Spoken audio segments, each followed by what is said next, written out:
Alors, qui se souvient du thème que lui nous a proposé à la présidence? Les merveilleuses bénédictions que nous avons en Jésus-Christ. Les merveilleuses bénédictions que nous avons en Jésus-Christ. Ce matin, j'aimerais vous amener dans le livre de Jean, l'évangile de Jean, au chapitre 21. Je suis travaillé depuis plusieurs semaines sur la manière dont Jésus interpelle un de ses disciples et apôtres, cette invitation, cet ordre, ce commandement qu'il fait à cet apôtre. Et j'aimerais qu'on puisse ensemble se placer devant le Seigneur ce matin et réfléchir vraiment à la manière dont nous répondons au Seigneur lorsqu'il nous interpelle. Comment on se place? Comment on répond? De quelle manière? Et je vais vous inviter à prier. Oui Seigneur, c'est vrai qu'en toi nous avons de merveilleuses bénédictions.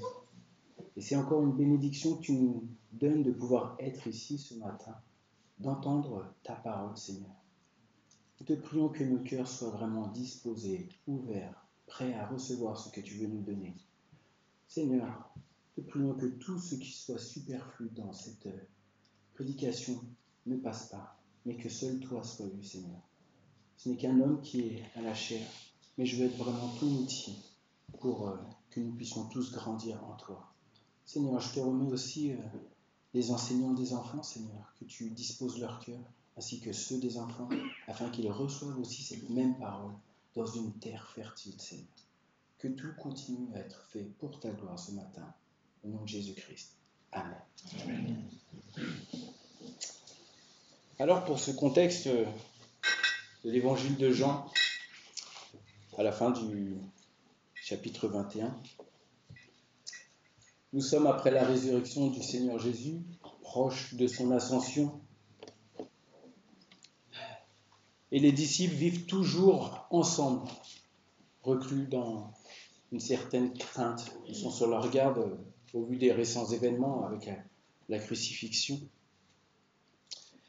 Et cette menace qui plane les contraint à être très très très vigilants. Néanmoins, ils appliquent quand même ce que l'ange leur dit dans Matthieu 28,7, d'aller à la rencontre du Seigneur en Galilée.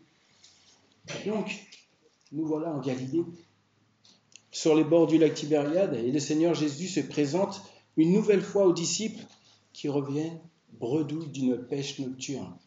Parce que depuis sa crucifixion, sa résurrection, il s'est présenté. Et là, une nouvelle fois, il va se présenter aux disciples. Et dans ce contexte, on est sur les bords du lac Tibériade. Et Pierre décide d'aller pêcher, c'est son métier de base. Et les disciples qui l'accompagnent disent « On vient avec toi ». Et ils vont comme ça toute la nuit. Mais ils reviennent sans rien, bredouilles. Ils aperçoivent un homme sur le rivage qui leur dit « Enfants, avez-vous quelque chose à manger ?» Ils disent « Non ». On a été toute la nuit, mais il n'y a rien. Eh bien, jetez vos filets du côté droit. Ils jettent leurs filets du côté droit. Et là, on assiste une nouvelle fois à la pêche miraculeuse. Plein de poissons. C'est à ce moment que Jean reconnaît qui est sur le rivage. C'est Jésus. Et il dit à Pierre, « Pierre, c'est le Seigneur. » Et que fait Pierre? Il enfile ses vêtements et il se jette à l'eau, à la rencontre de son Dieu. J'aime beaucoup cette image de se rhabiller, se jeter à l'eau. Il n'attend pas d'arriver avec la barque, il se jette. Parce que ça me fait penser à deux personnes qui sont vraiment liées d'une amitié forte, qui ne se sont pas vues depuis des années, qui sont perdues de vue, et puis d'un coup ils se voient. Il y en a un qui court, et puis ils s'agrippent. Tellement ils s'aiment, tellement ils sont contents de se revoir. Ça me fait vraiment penser à cette image quand Pierre se jette à l'eau pour aller voir Jésus.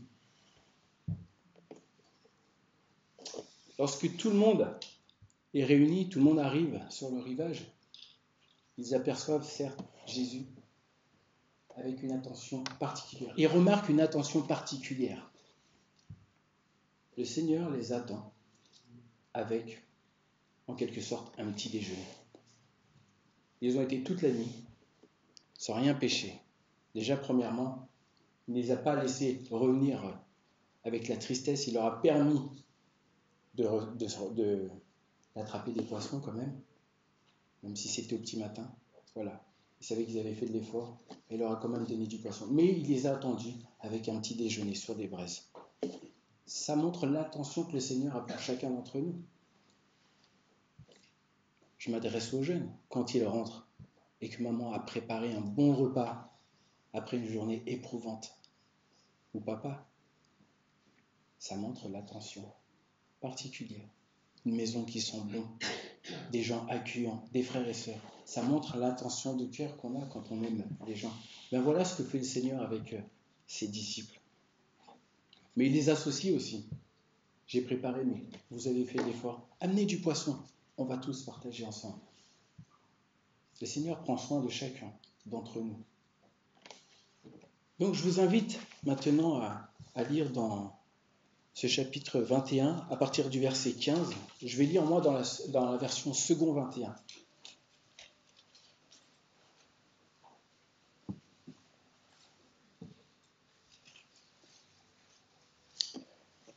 Lorsqu'ils eurent mangé, Jésus dit à Simon-Pierre, « Simon, fils de Jonas, m'aimes-tu plus que ceci ?»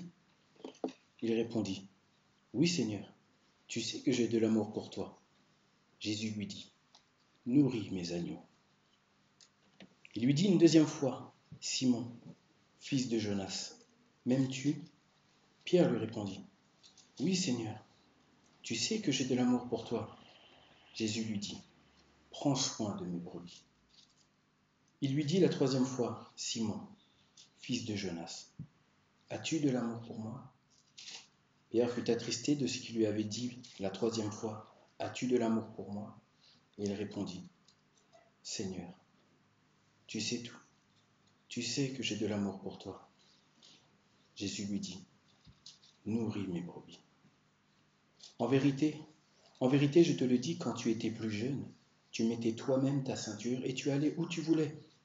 Mais quand tu seras vieux, tu tendras les mains et c'est un autre qui attachera ta ceinture et te conduira où tu ne voudras pas. » Il dit cela pour indiquer par quelle mort Pierre révélerait la gloire de Dieu. Puis il dit, « Suis-moi. » Pierre se retourna et vit venir derrière eux le disciple que Jésus aimait, celui qui pendant le souper s'était penché vers Jésus et avait dit, « Seigneur, qui est celui qui va te trahir ?» En le voyant, Pierre dit à Jésus, « Et lui, Seigneur, que lui arrivera-t-il » Jésus lui dit, « Si je veux qu'il vive, jusqu'à ce que je revienne, en quoi cela te concerne ? Toi, suis-moi. » On va arrêter là la lecture. Vous avez compris, donc, ce fameux disciple, Pierre. C'est bien de lui qu'on va parler, pour mettre en parallèle la manière dont nous voulons répondre au Seigneur. Alors, qui est Pierre ? Comme beaucoup le savent, Pierre, c'est du genre action-réaction, ou action et réflexion. Comme on vient de le voir dans la barque, quand Jean lui dit « Pierre, c'est le Seigneur »,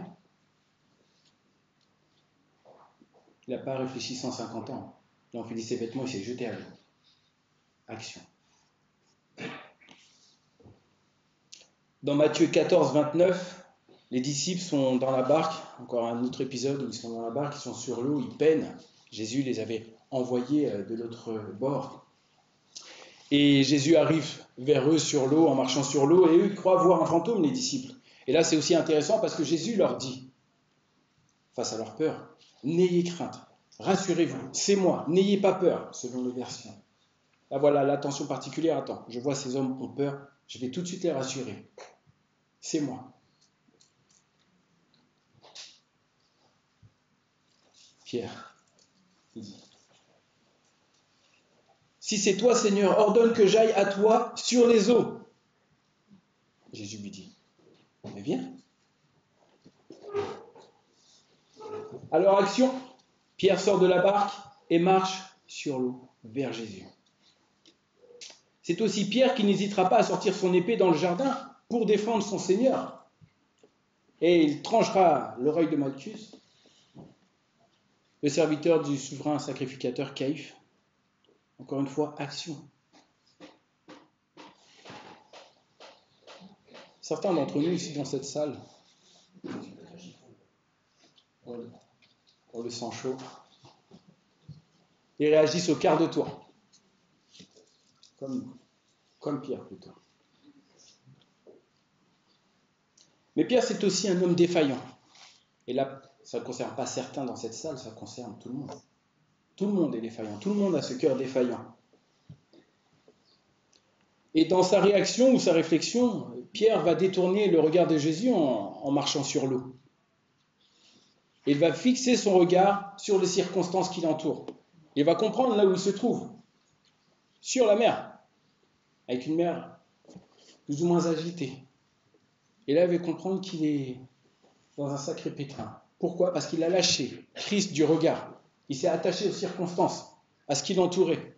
Alors que lorsqu'il marchait vers Jésus, il le regardait, il n'y avait aucun souci, il pouvait marcher sur l'eau. Et c'est exactement la même chose qui nous arrive dans nos vies. Quand on lâche la main du Seigneur, quand on lâche Christ du regard, nos vies, elles prennent une autre tournure. Quand on s'attache aux circonstances de nos vies, c'est des choses qu'on voit en relation d'aide biblique. Quand on s'attache aux circonstances et non au Seigneur, ça devient compliqué. Et comme Pierre, on s'enfonce dans l'eau. Il s'enfonce dans l'eau jusqu'à ce qu'il crie « Seigneur, sauve-moi !» Et dans son amour, le Seigneur lui tendra la main et le sortira de l'eau.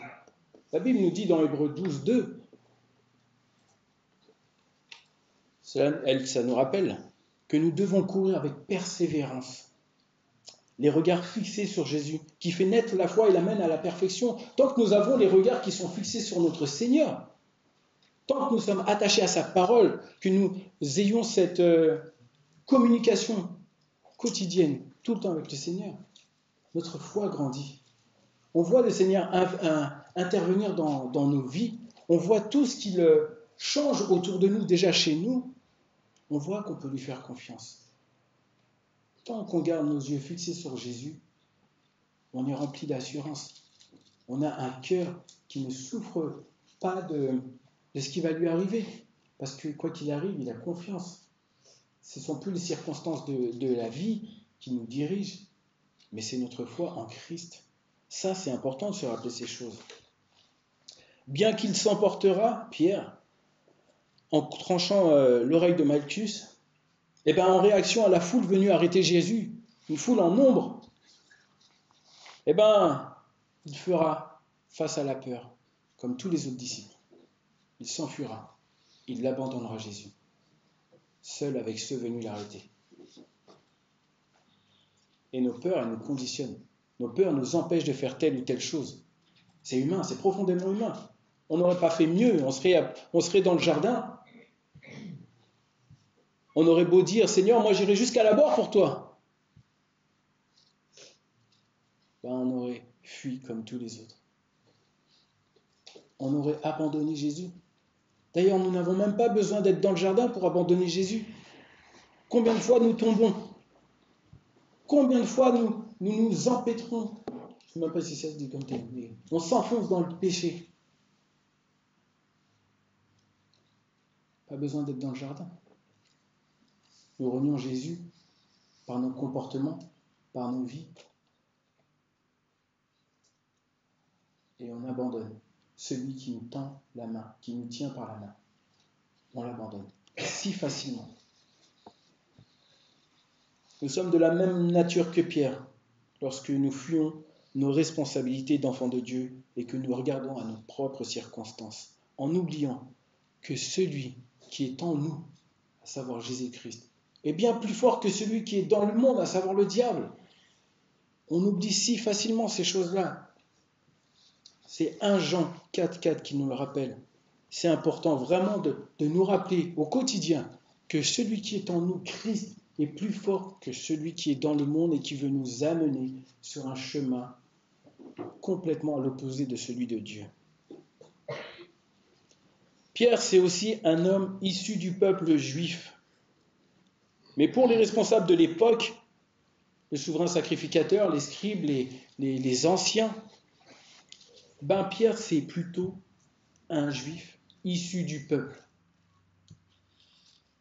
Et là, c'est différent de le prendre dans ce sens-là, parce que ça révèle un certain mépris de classe sociale. On peut faire partie du peuple juif, nationalement, internationalement, mais être un juif issu du peuple, ça a cette connotation de classe sociale différente.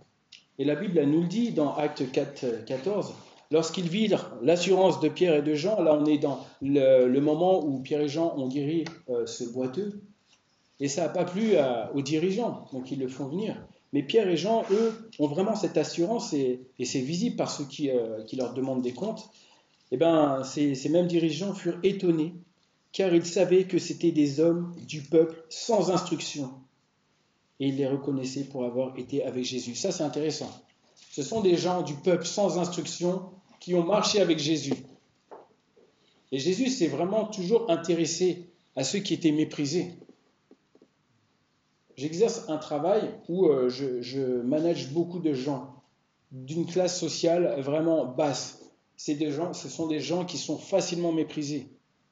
Ça me révolte. Je m'intéresse, pas parce que j'ai envie de passer pour quelqu'un de bien, parce que c'est profondément en moi.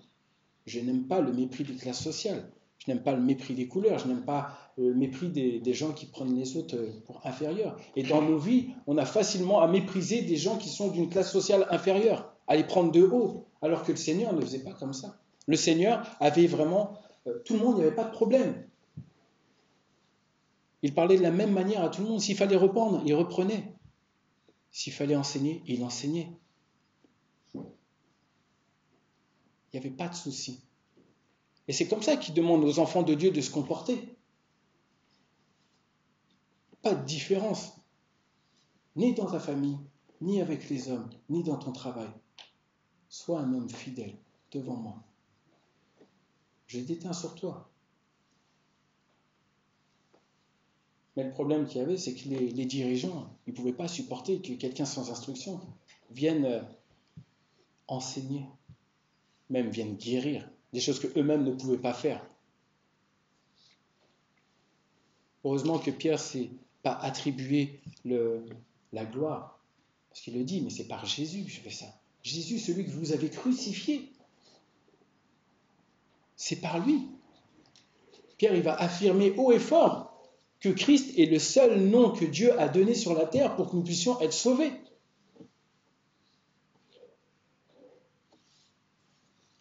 Pierre, c'est tout cela. Un homme qui part au quart de tour, un homme défaillant, mais surtout un homme choisi par Jésus. Choisi par Jésus. Qui est devenu un disciple, un apôtre, et qui a eu même le privilège de se voir confier un ministère de la plus haute importance qu'il a exercé, uniquement pour la gloire de Dieu. Alors, pour revenir à notre texte, Jésus pose 3 fois une question importante à laquelle il associe une mission importante, même vitale. Simon-Pierre, fils de Jonas, m'aimes-tu ? Ok. On ne va pas dire Simon-Pierre, mais que chacun dans son cœur mette son nom et y associe Jésus qui lui parle. M'aimes-tu ? À n'en pas douter, Pierre aimait réellement Jésus. La Bible nous le confirme. Il n'y a aucun doute là-dessus. Et Jésus sait également que Pierre l'aime. Là aussi. C'est pour cela qu'il va lui confier un travail pastoral, un travail d'évangéliste, un travail utile pour l'œuvre de Dieu.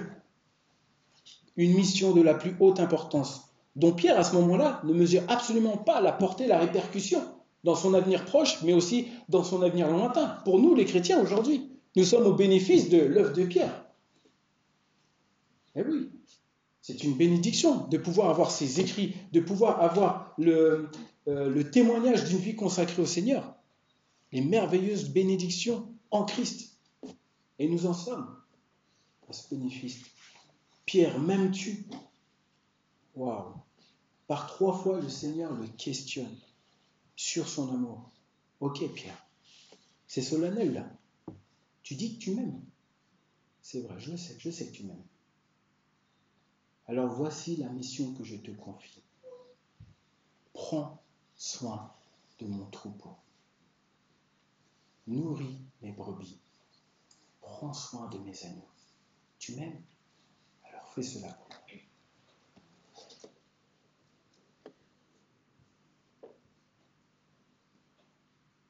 Et le Seigneur lui dit, fais-le, avec le même amour que tu as pour moi, en te souvenant que j'ai de l'amour pour toi, et j'ai de l'amour pour toutes ces brebis.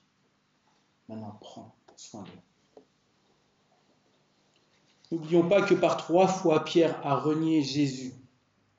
Et au chant du coq, il s'est rendu compte de la triste réalité de l'état de son cœur. Seigneur, hors de question, jamais je vais t'abandonner. J'irai jusqu'à la mort pour toi. Et par 3 fois, il a renié Jésus.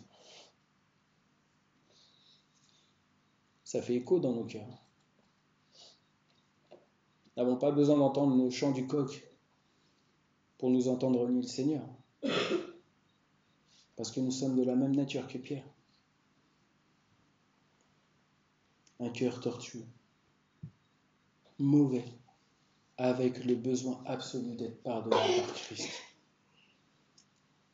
Et si on superpose les deux situations, on comprend que Pierre a renié 3 fois Jésus, mais que 3 fois Jésus l'a rétabli aussi. Ah non, je ne connais pas Jésus. Pierre, m'aimes-tu? Oui, Seigneur, je t'aime. Ah non, tu dis n'importe quoi, je ne connais pas cet homme. Pierre, m'aimes-tu? Oui, Seigneur, je t'aime. Je ne connais pas. Je ne le connais pas. Et le coq chante. Pierre, m'aimes-tu? Seigneur, tu sais tout. Tu sais que je t'aime. Évidemment qu'il aimait le Seigneur. Il a renié avant la crucifixion. Il s'en est voulu. Et c'est vraiment une repentance, une réelle repentance. Quand il pleure, ces larmes amères qui révèlent l'état de son cœur. Mais comme c'est merveilleux de voir que Jésus l'a rétabli, je sais que tu m'aimes, Pierre.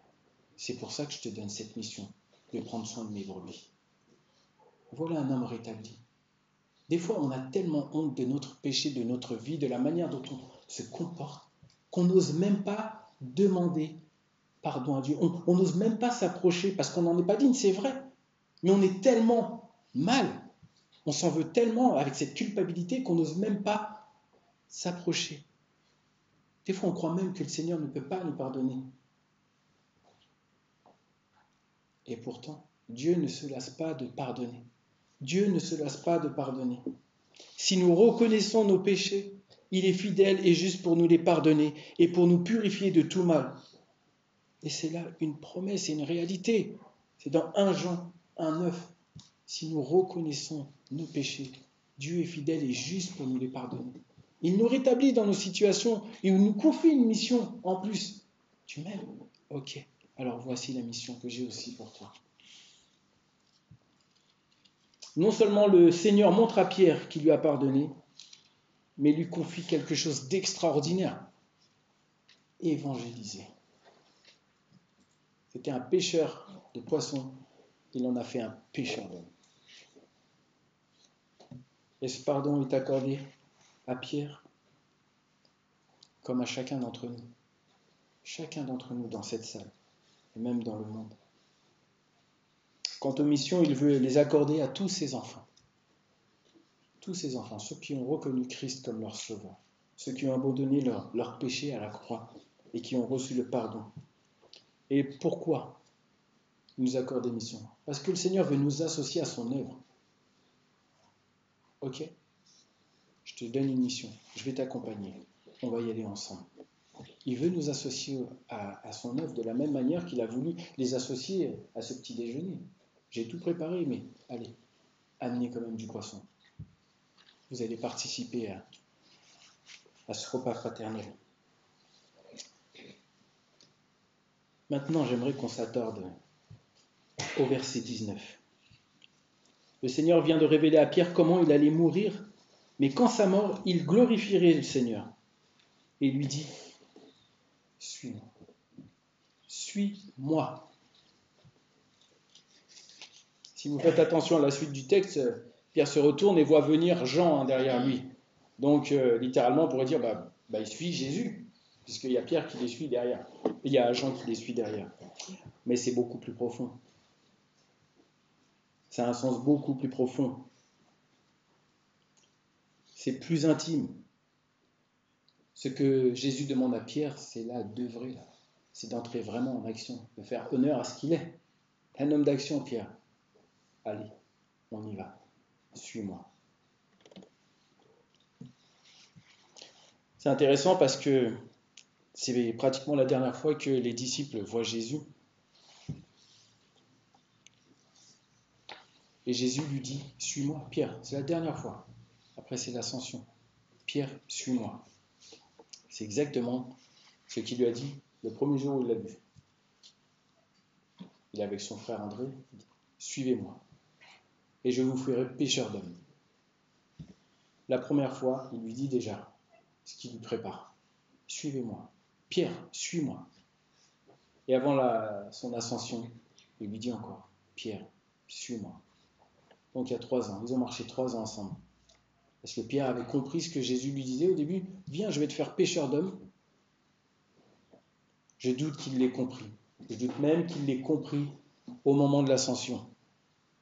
Il ne comprend pas en fait. Qu'est-ce que ça veut bien vouloir dire, suis-moi? Il y a quelque chose qu'il a bien compris. C'est comment il allait mourir. Ça, il l'a compris. Mais suis-moi, c'est pas très clair.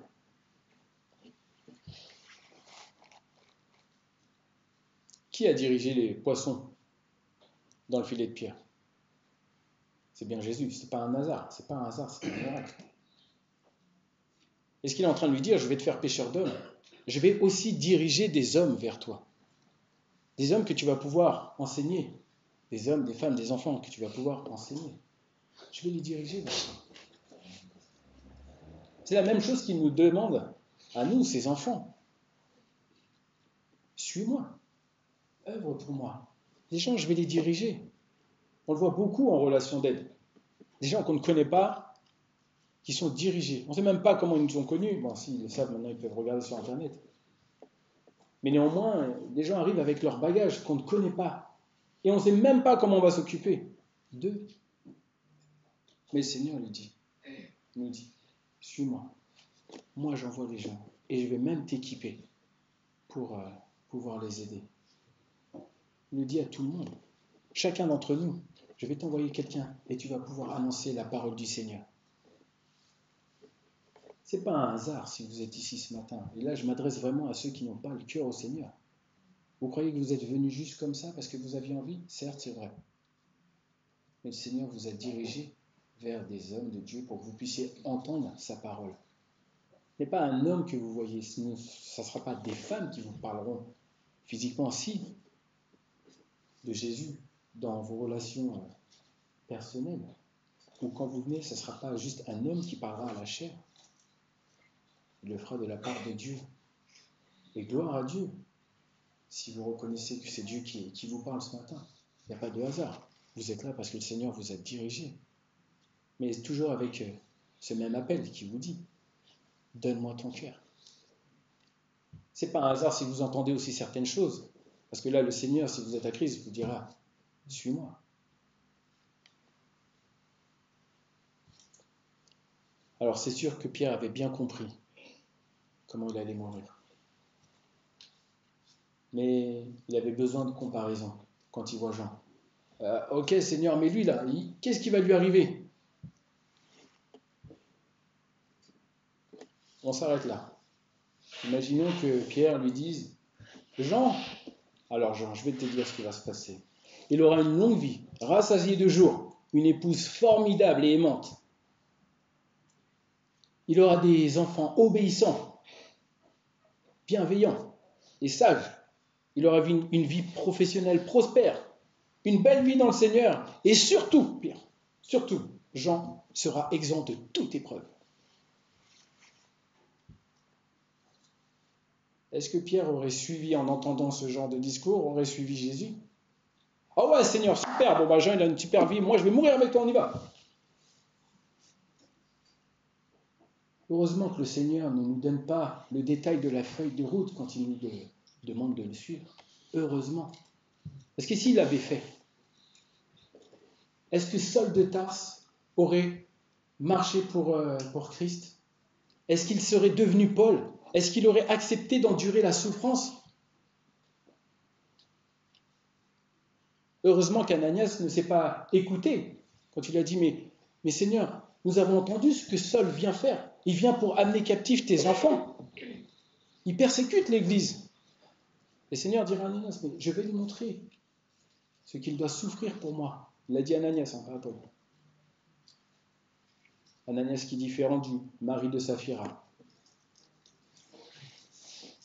Mais ce que la Bible nous dit de Paul, l'apôtre Paul, c'est qu'il a eu une vie consacrée, pleinement consacrée à Dieu. Il n'avait pas besoin de savoir ce qui allait se passer. Il avait juste l'inquiétude d'être vraiment ancré en Christ. Une vie consacrée.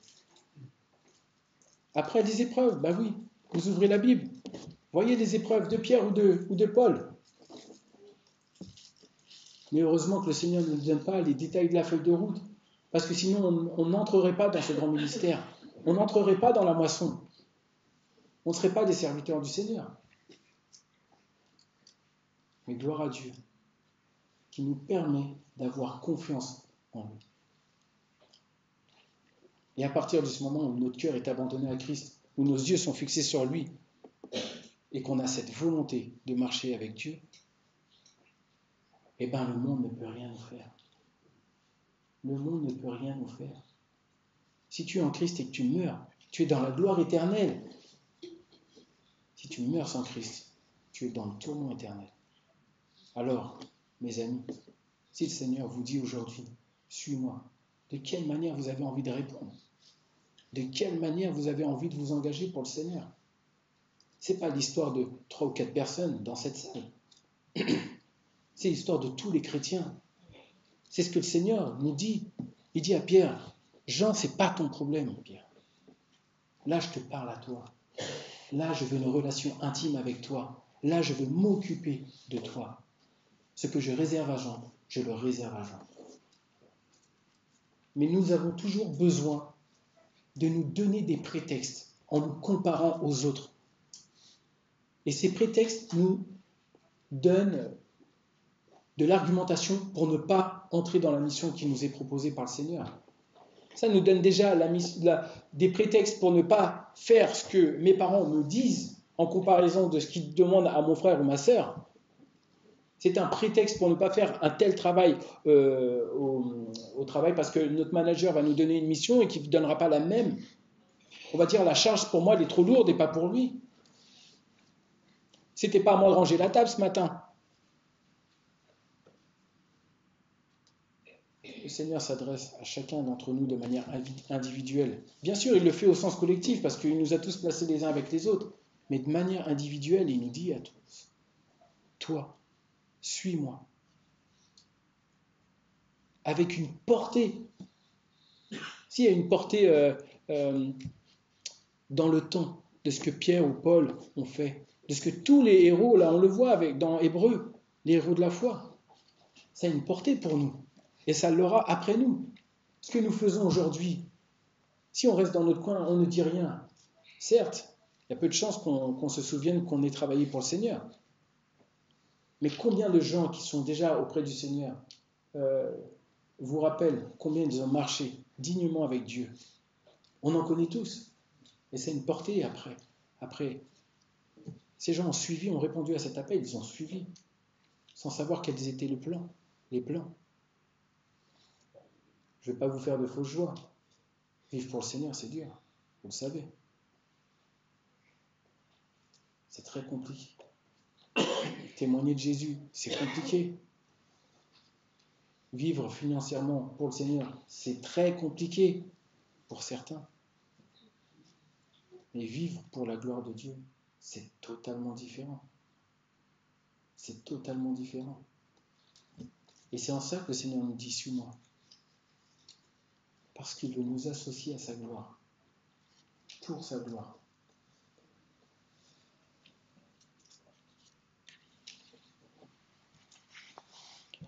Paul dira dans Actes 9, 4, 6, « Qui es-tu, Seigneur ?» Enfin, c'est Saul de Tarse qui le dit. Il n'était pas encore Paul. Il était Saul de Tarse, le persécuteur de chrétiens. Il était parti en mission pour persécuter les chrétiens. Il rencontre le Seigneur Jésus sur le chemin de Damas. « Qui es-tu, Seigneur ?» « Je suis Jésus que tu persécutes. » Acte 9, 4. Et va lui poser, Saul de Tarse va poser cette question à Christ. « Seigneur, que veux-tu que je fasse ?» Le Seigneur lui a dit, « Lève-toi, va dans la ville, on te dira ce que tu dois faire. » Il n'y a pas eu la feuille de route. Va déjà là. Il y a été. Et Saul est devenu un formidable ouvrier pour le Seigneur. Il dira en Philippiens 1, 21, « En effet, Christ est ma vie. Mourir représente un gain. » Voilà l'exemple parfait d'une vie consacrée. Christ est ma vie. Mourir m'est un gain. Effectivement, c'est cohérent avec ce qu'il dira à Timothée à la fin de sa vie. Dans 2 Timothée 6 à 8, « Pour ma part, en effet, je suis déjà comme sacrifié, et le moment de mon départ approche. J'ai combattu le bon combat, j'ai terminé la course, j'ai gardé la foi. J'ai achevé la course, j'ai combattu le bon combat, et j'ai gardé la foi. Désormais, la couronne de justice m'est réservée. Le Seigneur, le juste juge, me la remettra ce jour-là. Et non seulement à moi, mais aussi à tous ceux qui auront attendu avec amour sa venue. » C'est dans la version second 21.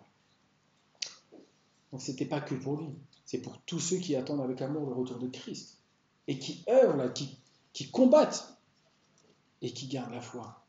Nous attendons patiemment son retour. Jésus a dit à Pierre, « J'en sais pas ton souci. Toi, c'est ce qui m'importe aujourd'hui.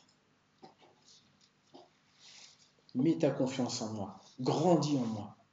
Ce que je réserve aux autres, je leur réserve. »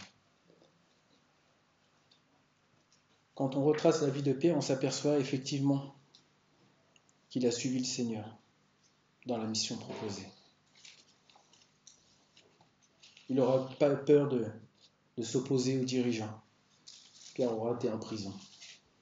Il aura subi la verge, les coups de verge. Pierre, c'est aussi celui qui ne pouvait pas concevoir qu'un juif entre dans la maison d'un païen. Et pourtant, c'est lui qui évangélisera Corneille et sa maison. C'est lui qui les baptisera. Et c'est lui qui reconnaîtra que le Seigneur ne fait aucune différence. Et qu'en fait, ce verset d'Apocalypse que nous avons, c'est exactement ce qu'il a reconnu. Voilà.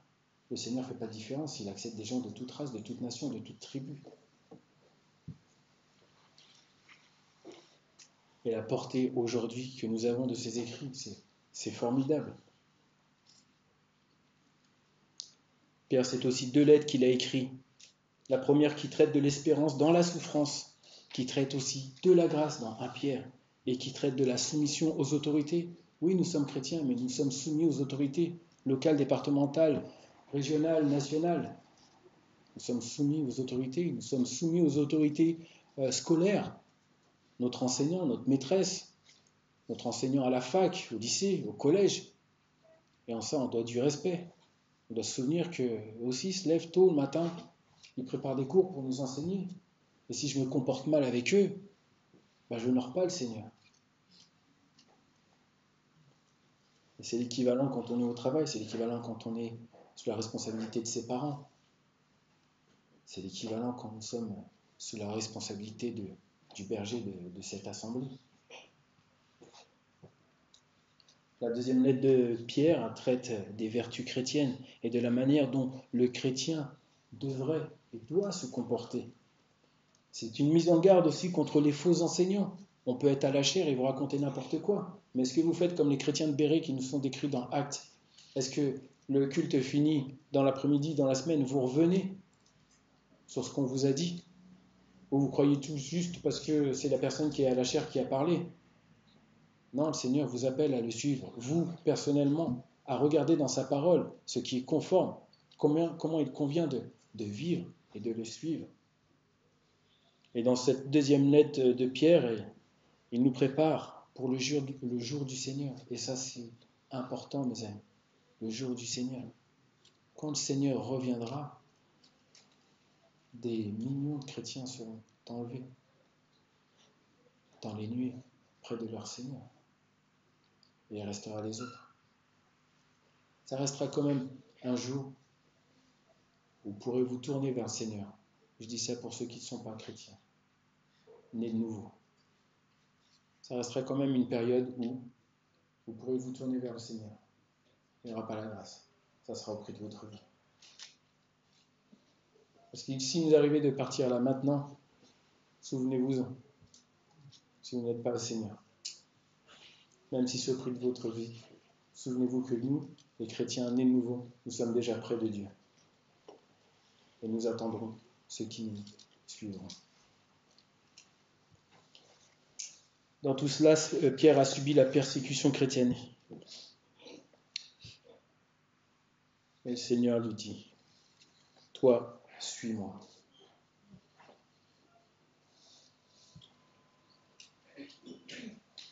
Il est clair que le Seigneur ne donnera pas le même ministère à chacun d'entre nous, le même ministère que Pierre.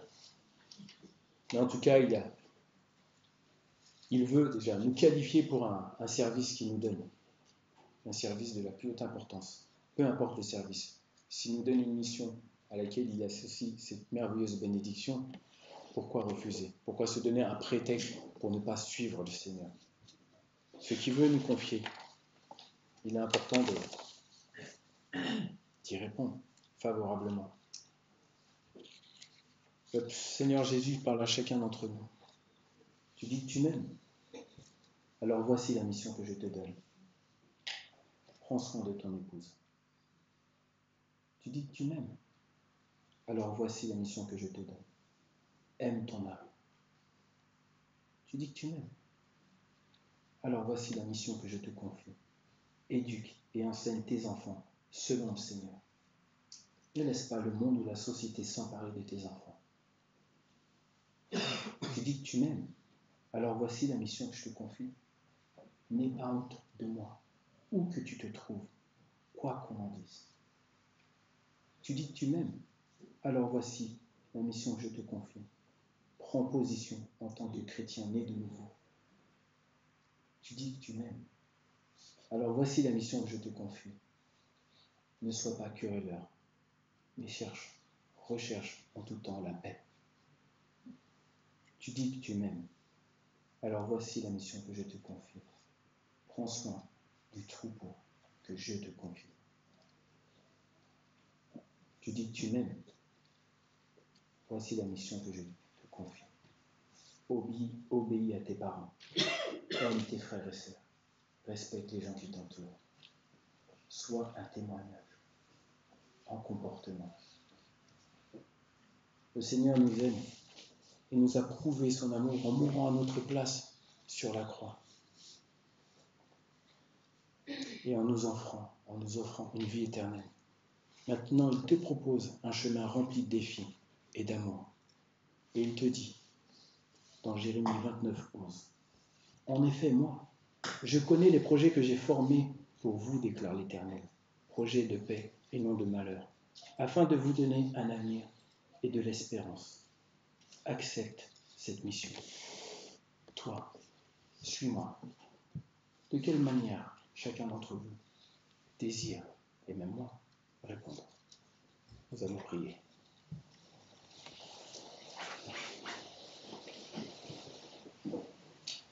Oui, Seigneur, nous savons que ce que tu nous demandes n'est pas simple. Tu nous demandes de te suivre. Mais si tu nous demandes de te suivre, c'est parce que tu nous aimes. C'est parce que tu veux nous qualifier. Tu veux nous donner une mission de la plus haute importance, à la mesure de chacun, selon le don de chacun.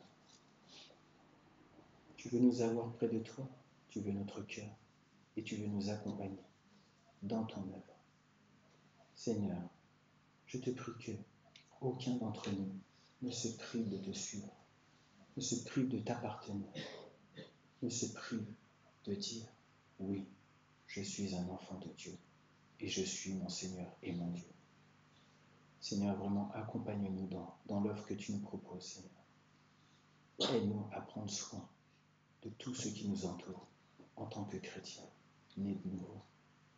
Et Père, je te prie que personne ici, dans cette salle, qui ne t'appartienne pas, ne reparte sans avoir donné son cœur à Christ.